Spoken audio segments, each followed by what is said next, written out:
মোটা কাকির রান্নাঘরে আজকে কাজু বরফি। কাজুটা অল্প কিন্তু ছোলাটা বেশি। সবার পক্ষে পুরো কাজু দিয়ে বরফি করা সম্ভব না। একবার এরকমভাবে বানিয়ে খাবেন, খুব ভালো লাগবে। বন্ধুরা, কাজু বরফির জন্য লাগছে হাফ কাপ কাজু, 5টা এলাচ, 1 কাপ চিনি, 1 কাপ ভাজা ছোলা চোকড়া ছাড়ানো, আর 1 কাপ আমুল দুধ।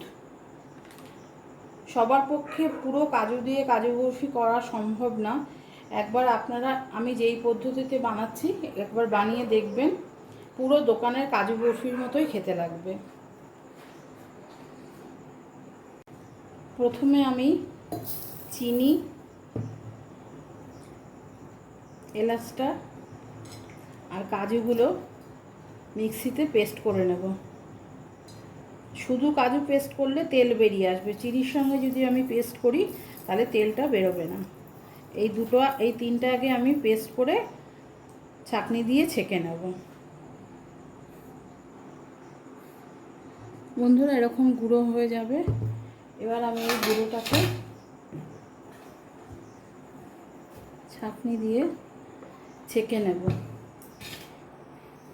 এটা বানানোর জন্য আমাকে গ্যাস ধরাতে হবে না, কোনো পাকও দিতে হবে না। এরকমভাবে সব গুঁড়োটাকে আমি ছেঁকে নেব। তারপরে আমি ছোলাটাকে পেস্ট করব। বন্ধুরা, ছোলাটাকেও আমি মিক্সিতে পেস্ট করে নিয়েছি। এটাও আমি একসঙ্গে ছেঁকে নেব, আর গুঁড়ো দুধটাও এর মধ্যে ছেঁকে নেব একবারে।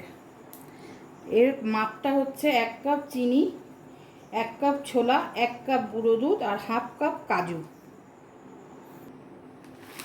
বন্ধুরা, গুঁড়ো দুধটাও চেলে নিলে খুব ভালো হয়, তার জন্য আমি গুঁড়ো দুধটাকেও চেলে নিচ্ছি।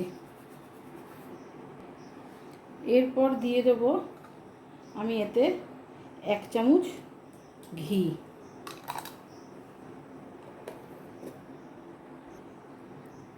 ঘিটা দিয়ে এবার সব পাউডারগুলোকে আমি সুন্দর করে হাতে মেলাবো এবং চামচে করে 1 চামচ করে দুধ দিয়ে দিয়ে এইটাকে আমি মাখবো। আগে ভালো করে মিশিয়ে নেব।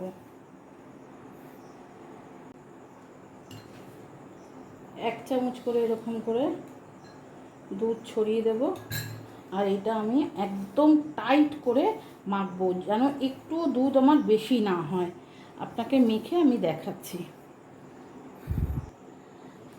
বন্ধুরা, আমি এটা একটু মোটা করে বেলে নেব, নিয়ে বরফির আকার দিয়ে এটা আমি কেটে নেব।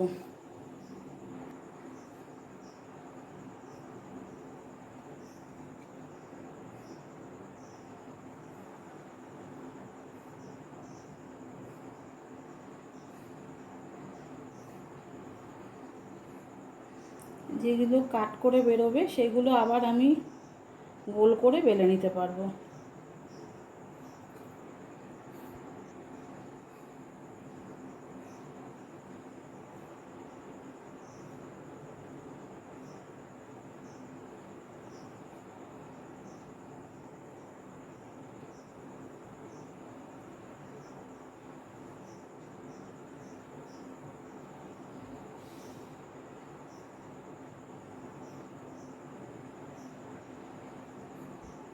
আমার এই রেসিপিটা ভালো লাগলে আমার চ্যানেলটা সাবস্ক্রাইব করবেন, লাইক করবেন এবং শেয়ার করবেন।